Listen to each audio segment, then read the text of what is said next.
kelihatannya muka dari Jawa. Mudah-mudahan ini orang Kejaksaan Agung. Karena wajah-wajah dari Kejaksaan Negeri kita saling kenal. Setiap pagi kalau saya ke olahraga lihat Pak Hen ya, olahraga pagi juga. Jadi kita kenal.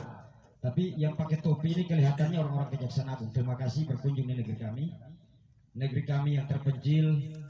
Sebelum Anda datang, Pak Presiden juga sudah datang dengan jajarannya. Negeri ini sudah terkenal dan sudah diketahui. Saya yakin bahwa dimanapun kalau Presiden mau datang, itu intelijen udah lebih dulu melihat. Maka kenapa Pak Jokowi yang seyogianya harus menginap, mendadak harus pulang?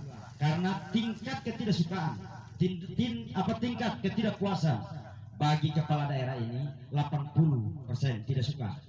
Semua orang takut.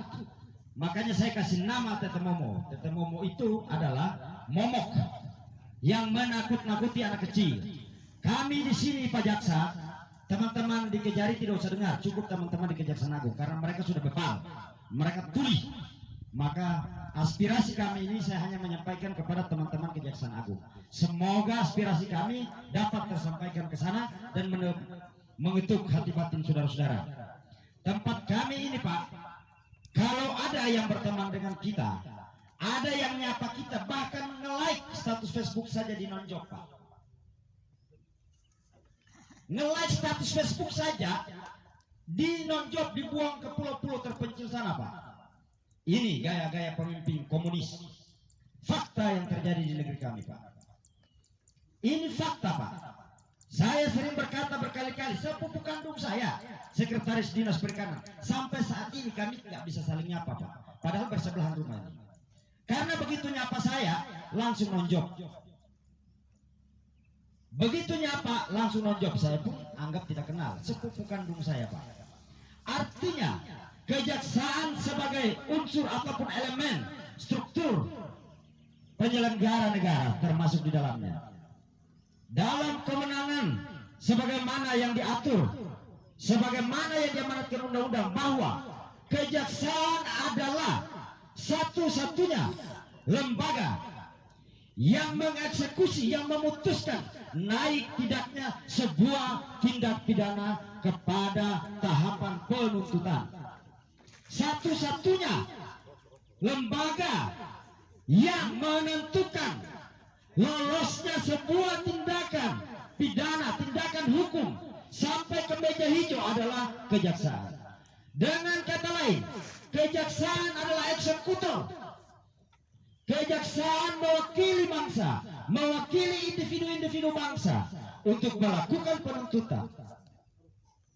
Oleh karena itu Bapak dan Ibu pimpinan kejaksaan, saya ingin meruntut perjalanan kasus PT Kalwedo. Saya ingin meruntut bangkrutnya perjalanan hingga bangkrutnya PT Kalwedo. Hari ini Bapak-bapak, kami memang tidak akan pulang, walaupun kami tidak akan ribut. Kami di negeri kami ingin bersantai-santai di sini. Bagaimana kami bersantai, kami dibubarkan, tidak masuk akal. Orang kita mau santai-santai kok. Oleh karena itu saya ingin meruntut bahwa PT Kalwedo, BUMD PT Kalwedo didirikan kurang lebih pada tahun 2012. Direkturnya adalah Saudara Benyamin Thomas Lok. Dari 2012 sampai 2014. Kebetulan ini kita udah ulang bolak-balik demo dari tahun 2017 hingga saat ini sama narasinya. Jadi pada tahun 2012 saya perlu menyampaikan ini sehingga saudara-saudara saya orang Maluku Barat Daya yang hari ini diprovokasi, yang hari ini sudah dicuci otaknya untuk membenci kami, sudah didoktrin untuk melakukan kriminalisasi terhadap saya. Hari ini Pak Jaksa, laporan tentang saya di kepolisian itu banyak sekali. Andaikan saya Kim Markus tidak meneriaki kasus korupsi, laporan-laporan itu tidak pernah ada. Tetapi ketika saya menyatakan untuk membongkar kasus ini, maka laporan menumpuk terhadap saya di Polres. Ini bagian dari bentuk kriminalisasi yang dilakukan untuk menutup perkara ini. Lebih enak bapak-bapak memang masuk saja karena hujan, jadi kami bisa masuk dengan bebas. Nah, bapak-bapak daripada masuk angin, apalagi orang-orang dari kejaksaan masuk angin, biar kami gampang masuk. Jadi hari ini kami dikriminalisasi. Bapak tahu kami berdemo begini Pak Jaksa, sulitnya minta ampun dapat orang.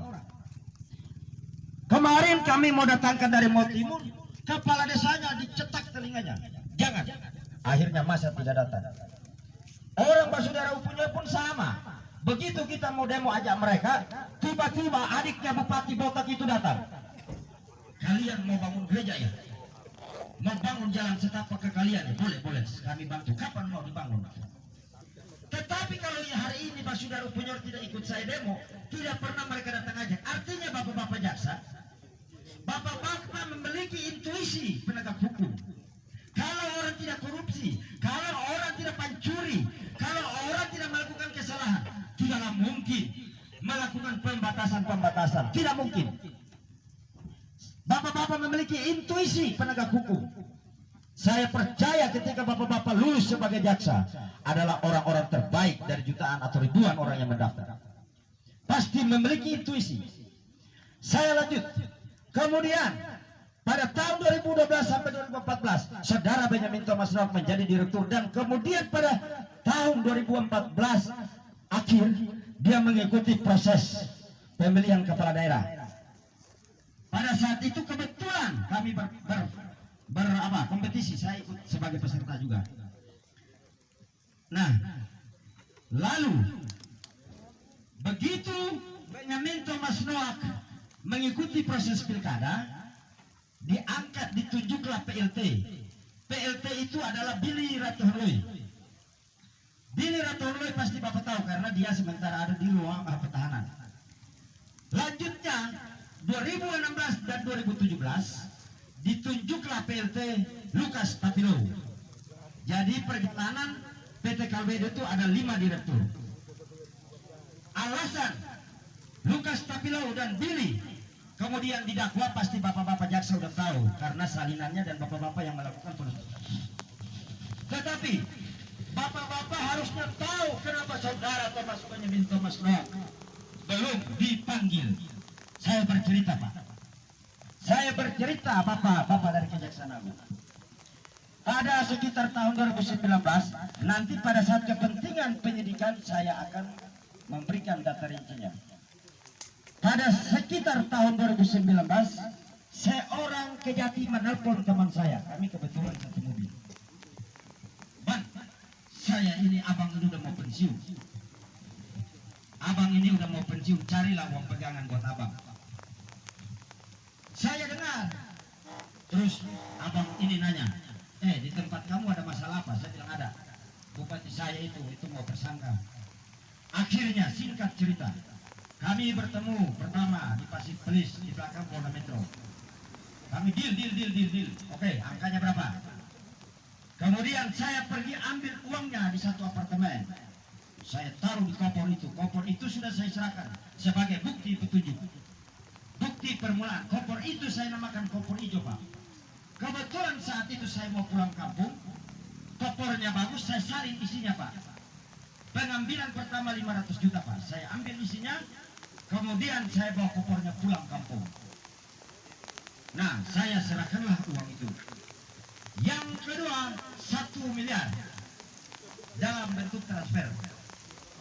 Yang ketiga, 100 juta yang saya serahkan di ruang Kejati dan Wakajati Maluku punya ruangan. Saya serahkan. Uang kopi katanya. Requestnya, permintaannya adalah karena saudara Benyamin Thomas Noack ini mau ikut pilkada, ya. Karena saudara Benyamin Thomas Noack ini mau ikut pilkada, requestnya adalah tolong jangan pernah dipanggil. Karena kalau dipanggil